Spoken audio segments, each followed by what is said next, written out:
Morning. I'm Eva Bourjail from Innovyze, and I'll present you SuDS modeling approaches within InfoWorks ICM. First, I will start by presenting how we can model or how we can simulate the effect of implementing such structures within our model using ICM. And after that, I will present also an add-on tool, which is InfoSWMM Sustain. InfoSWMM Sustain is capable to find the ideal locations for implementing SuDS and also to optimize their design in order to meet or to reach the maximum reduction of runoff and pollution for the least amount of cost. So first, I will start with SuDS modeling within the InfoWorks ICM.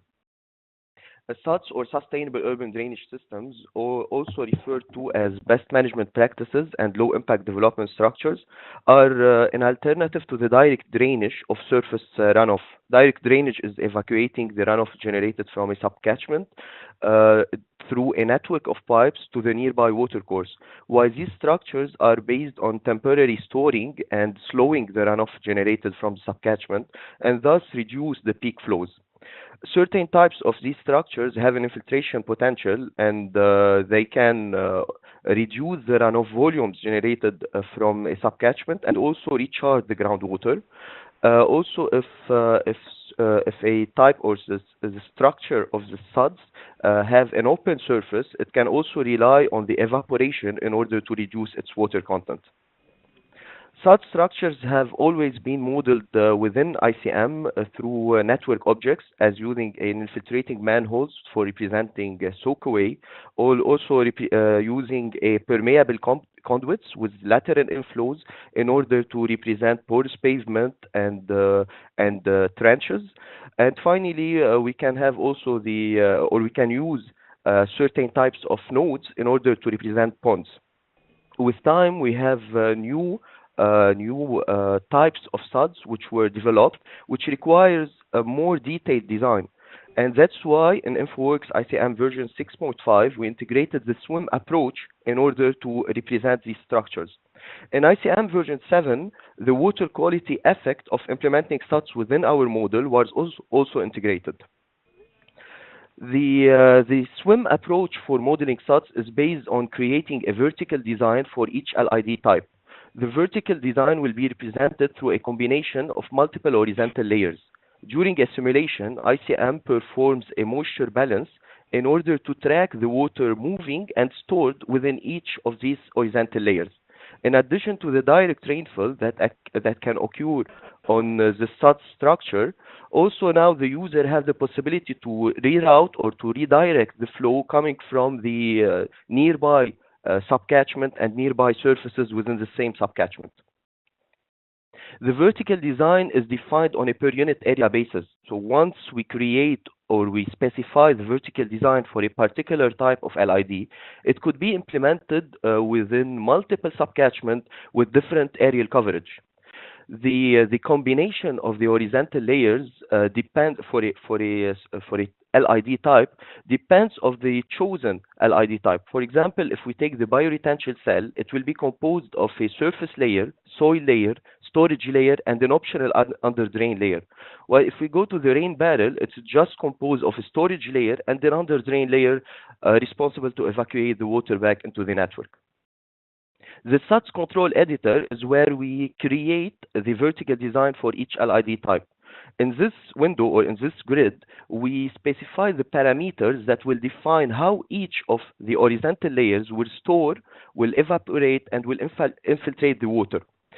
In order to access this grid, we have to go to the new subcatchment windows, and from the new subcatchment windows, we have to click on the SuDS control tab. And here we define these parameters. As we already said in this presentation, once a vertical design is defined for a particular type of LID, it could be implemented within different or multiple subcatchment with different aerial coverage and initial conditions. The subcatchment SuDS control is where we define how a particular SuDS will be deployed on a selected subcatchment.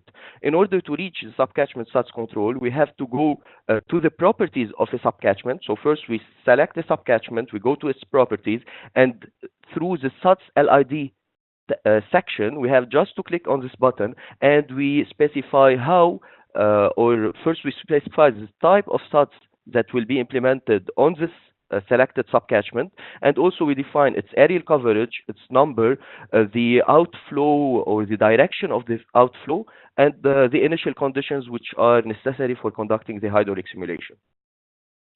It's important to mention that even after implementing or integrating the SWM approach within ICM or InfoWorks ICM, the user is still able to use the original approach in order to modeling SuDS. This fact allows the users to transport their models within the different ICM versions and also within the different InfoWorks softwares, as from CS to ICM, without losing their already designed SuDS structures. Finally, it's important to mention also that in addition to the possibility of draining the water or the flow, the runoff from between the subcatchment, now we have the possibility to direct the flow getting out from a SuDS structure to either directly to the outlet or to the pervious surfaces or to the impervious surfaces. In order to show you how we can use both of the approaches in order to model a SuDS structure within our network, I will make the same example, which is porous pavement, using first the original approach and then using the SWM approach. Using the original approach, as we already said, we need an object element, and if we want to consider that this subcatchment is a porous pavement, we have to create this link L1, which will represent the effect or the operation of this porous pavement. The first step in this model, or in using the original approach, is to direct the runoff generated from this subcatchment directly to the link. And this is done through the subcatchment properties, where we define that this subcatchment is draining to a link. The second step is to create the cross-section of the link L1 in order to represent the porous pavement. And this is done by defining or specifying the pipe width and height to be equivalent to the porous pavement width and to the porous pavement thickness. Finally, we have to fill the link L1 by the same materials that will be used in the porous pavement, and this is done through the properties of the link L1, where we select the link L1, we go to its properties, and first in the conduit definition we define the solution model to be permeable, and in the SuDS section in the link L1 properties we define the parameters to represent or the parameters of the material that will fill this link, as for example the conductivity and the porosity. Now, in order to model the same example but using the SWM approach, as we said in this presentation, we don't need anymore an object element. So you can see here in this example that we don't have the link L1. The first step is to create the vertical design for the porous pavement, and this is through the grids or the new subcatchment grid, where we click on the SuDS control tab, and here we define the vertical design. Second step is to deploy this structure or this vertical design on the subcatchment. So we click on the subcatchment, we go to its properties, and in the SuDS section within the properties of the subcatchment, we click on this button, and here is where we define the area. First, the SuDS control type, the area, the number, the width of the implemented structure, also the initial condition which will be used in the simulation. Just to remind you that when I start or when I introduced the SWM approach, I said that this approach was integrated in ICM because we require an approach that allows more details for modeling SuDS. So the SWM approach offers more options in order to model these structures. So but here in this example, since I want to compare the results generated using both of the approaches, I neglect these additional options offered by SWM approach. So I neglect the percentage of the vegetation, I neglect the pavement layer and the soil layer, so I use just one layer, which is the storage layer, and I neglect the clogging factor, which will affect the efficiency of the structure with time. After making these assumptions, now I can compare the results. We can see that both of the approaches shows how much the runoff generated from subcatchment was reduced after implementing the SuDS. You can see here the green line and the brown line or curve shows by comparing these curves to the runoff generated without implementing SuDS, we can see how much we have a reduction. Also, we can see the similarities between the results or the runoff generated from the subcatchment using both of the approaches. In order to have more information about the approaches used for modeling SuDS within ICM, we can first have an access to InfoWorks ICM help pages. Also, we can have an access to the SuDS blog posts on the Innovyze website. And finally, to have more information about the SWM approach for modeling SuDS, we can have access to SWM guidance document. Now, after showing these two approaches, I want just to show you an example within ICM. Here, I created 8 different subcatchments, and I want to implement or to deploy on each subcatchment a different type of LID or SuDS. So first, as we said, the first step is to create the vertical design for these LIDs that will be used in my model. So I go to the grid windows to new subcatchment window, and in this grid, if I click on the SUD control tab, here is where I define or I specify the parameters for the vertical design for each LID type. If you look for each LID, for example, here is the permeable pavement, I define the berm height, the vegetation volume, all these parameters that will define how each horizontal layer within this LID type will operate during a simulation, so how it will store, infiltrate, and evaporate its water content. After creating these vertical designs for my LID types, now I can go to my model and by accessing the properties of a subcatchment, here you can see that I have a SuDS section within the properties of subcatchment. By clicking on this button, here is where I define or I specify how a particular LID type will be deployed on the selected subcatchment. For example, this subcatchment. In this case, this subcatchment will be, or we will implement on this subcatchment a bioretention. So here we define that the SuDS type is bioretention, its areal coverage, number of units, unit surface, the width, the initial saturation, and also the impervious area treated by this SuDS structure. And finally, we define also the outflow or the direction of the outflow, which will get out from this SuDS if it was full or saturated. After creating or implementing on each of these subcatchments the LID type that we want to implement, just to show you, for example, in this subcatchment, since I don't want to implement any SuDS, if I go to its properties, to the SuDS, I can see that we have no information introduced in this window. The same, for example, for the swale. If I want go to the SuDS, here I can see how we created the vegetative swale, or we deployed the vegetative swale within this subcatchment. After defining or deploying all these structures within my model, now I can run a simulation. Here I already made a run, and I can look to the results.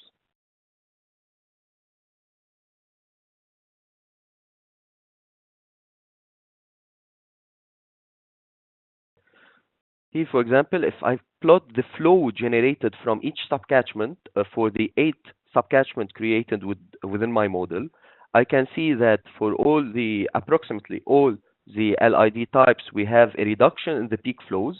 We have just one exception, and I kept this exception because it highlights the efficiency or the effect of implementing a real-time control within our urban drainage networks. This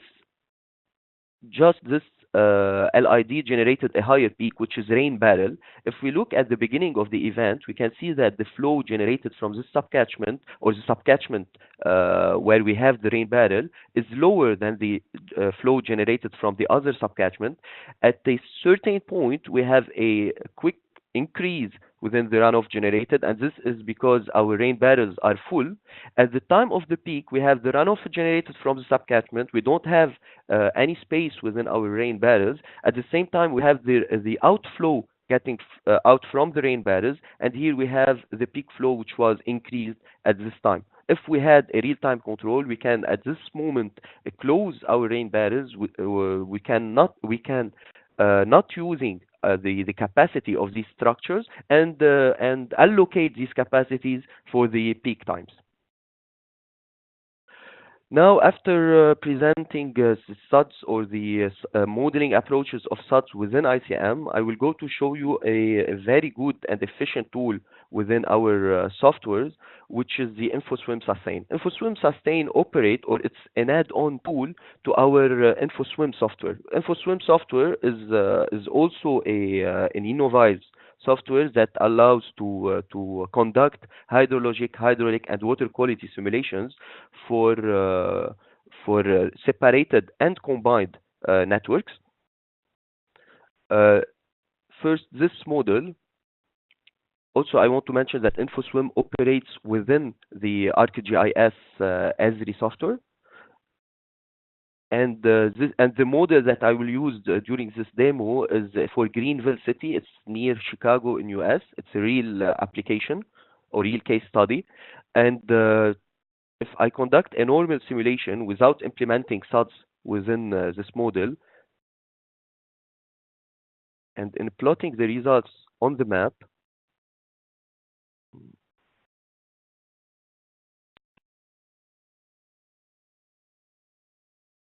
I can see that within the downtown area of Greenville City, we have two flooded manholes.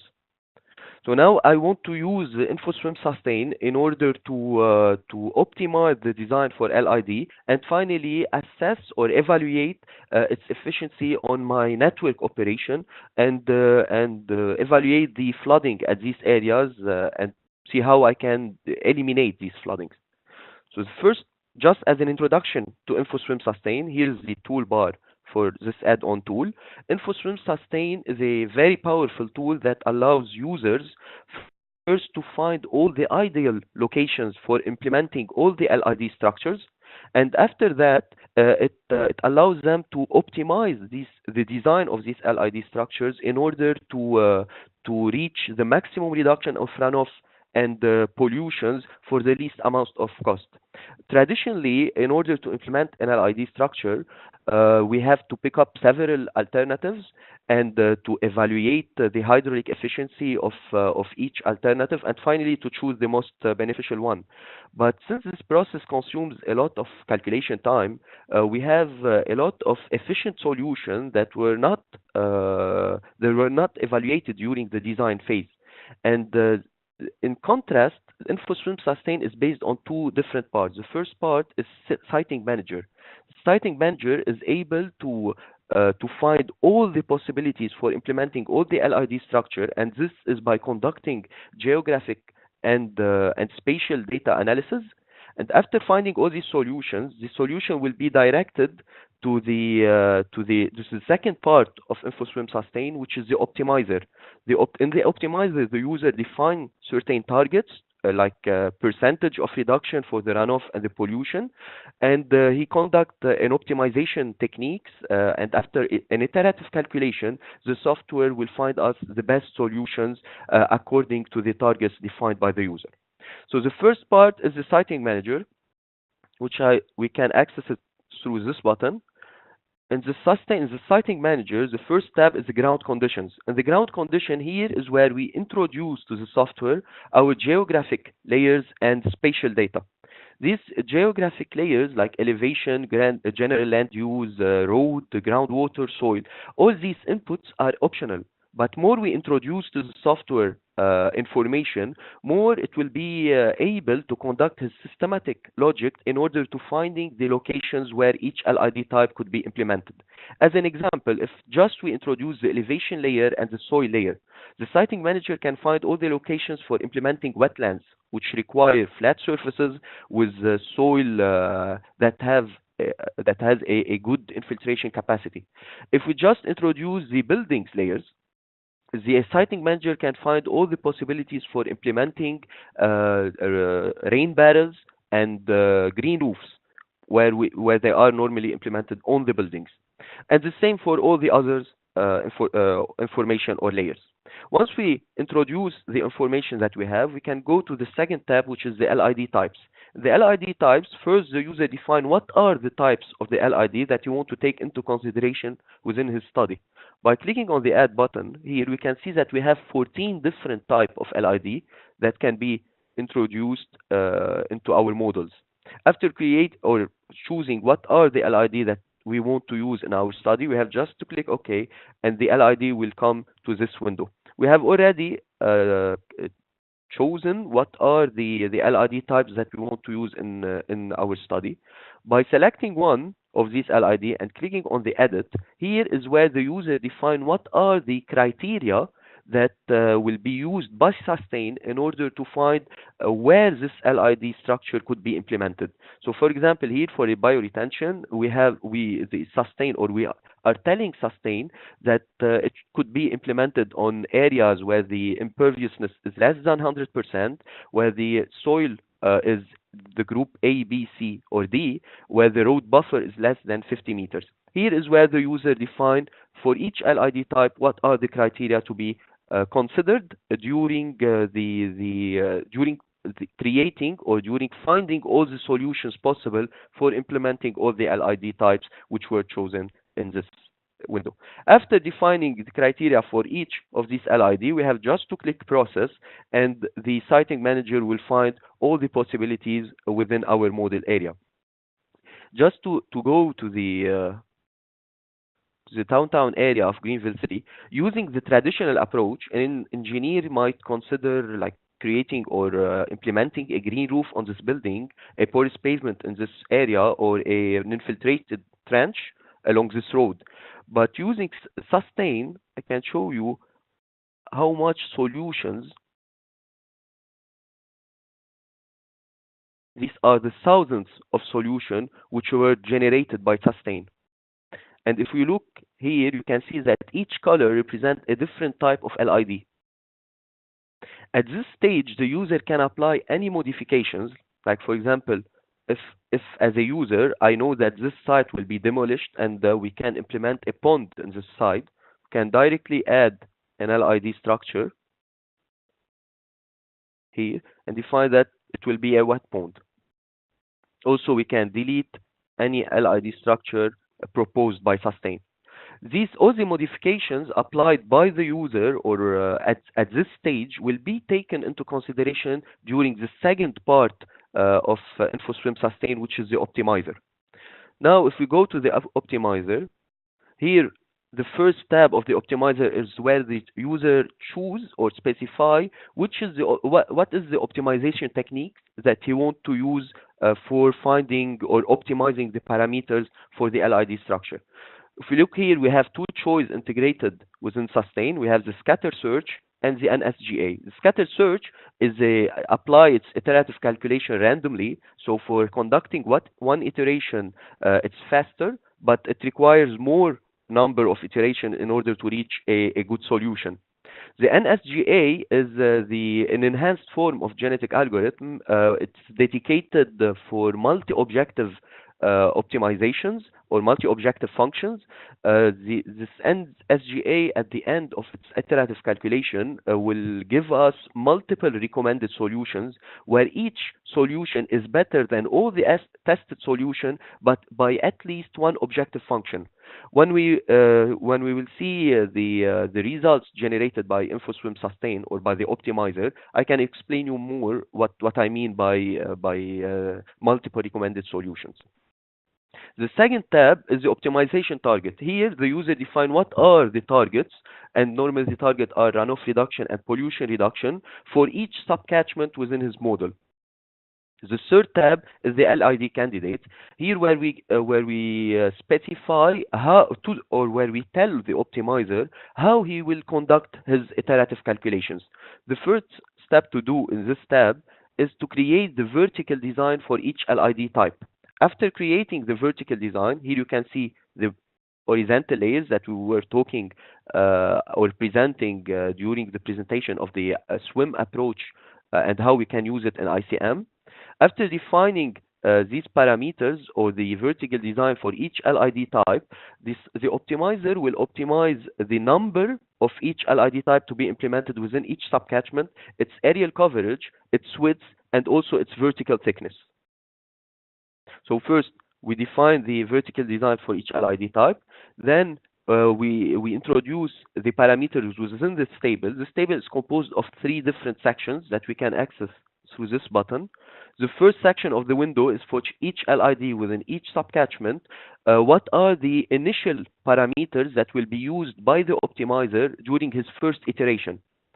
Second tab, which is the optimization, is the boundaries or the range of values for each parameter to be optimized. For example, here the area, we define the step, the minimum and the maximum, which are the boundaries for the optimizer to find the parameters or the optimal parameters between these two values.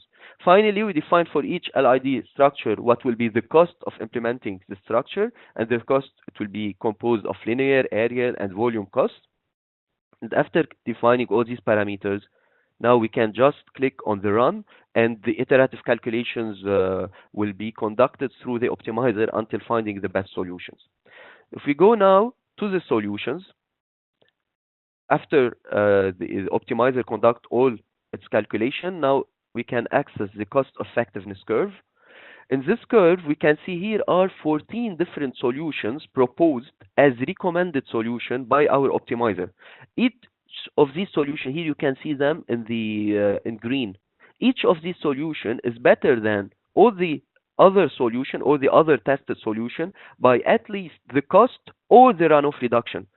For example, here it's up to the engineer to choose which solution he wants to apply it within his model. It depends on the budget and also on the targets and on the performance that he asked to be reached through the implementation of these structures.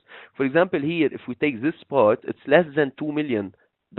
At the same time, we have performance less than 30%. If we take this solution, it's around 2.5 or 2.8 million, and at the same time we reach a 40% of runoff reduction. If we take this solution, it will be a little bit more than 4 million, and also, but we didn't have a lot of performance increase. That's why the solution by the engineer could be chosen, or he can still with this solution if the budget of the project is not higher than 2 million. The second tab here is where we can see the optimal parameters found by the optimizer. For each LID type, within each subcatchment, we can see what are the propositions or the parameters proposed by the sustain for each LID type. We can see the number of units, the width, and the aerial coverage. And here, these results are for the first solution. If we choose the second solution, we will have other results. The same for the fifth, the same for any of the recommended solution found by the optimizer. After evaluating these results, we can go now to the site performance, where we can see for each solution what is the cost for implementing or for implementing the LID with their new design or with their optimized design, within each subcatchment, and also we can see the performance on the runoff reduction level and also on the pollution reduction level. Here we can change, and we can see that for each solution we have other results. By clicking on this button here, show graph, we can compare the runoff generated after implementing the LID, which is in yellow, with the runoff generated before implementing the LID within the subcatchment, the selected subcatchment. The same, we can do it for the other subcatchment, clicking on the button, and here we can see the results for the second subcatchment, which is, in this case, is D50. Once all the solutions generated by the optimizer are evaluated by the engineer, and he made his choice, you have just to select a solution and to click on apply the selected solution to the model, and all the LID created in this solution with their optimal parameters will be exported to the database of InfoSWM.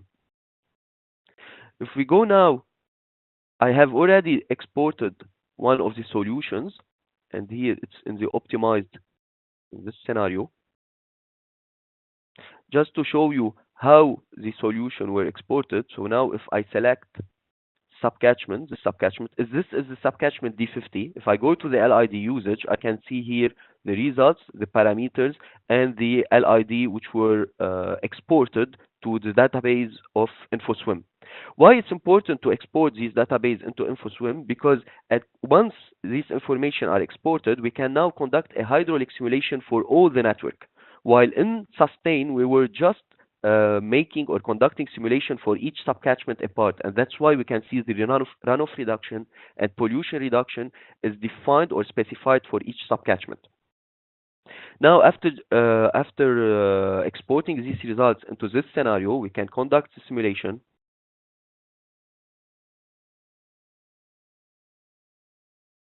And here we can replot the results on our model, and we can see that the flooding area within downtown, or the flooding manholes within the downtown area of Greenville City, were resolved, or this problem was resolved. We can see here a flooding manhole, but this part of the network is a separated sewage network. That's why we cannot implement an LID type on these areas, and this will be find or and this problem will be resolved by another way, using other tools of InfoSWM. But using Sustain, here we can see that we resolve the problem that exists in this area. And here is the presentation. I just also want to mention that the LID, or the optimized parameters for the LID and for their designs, could, once found by InfoSWM Sustain, could be exported also to InfoWorks ICM, and the entire simulation of all the network could be done in ICM, and we will get the same designs.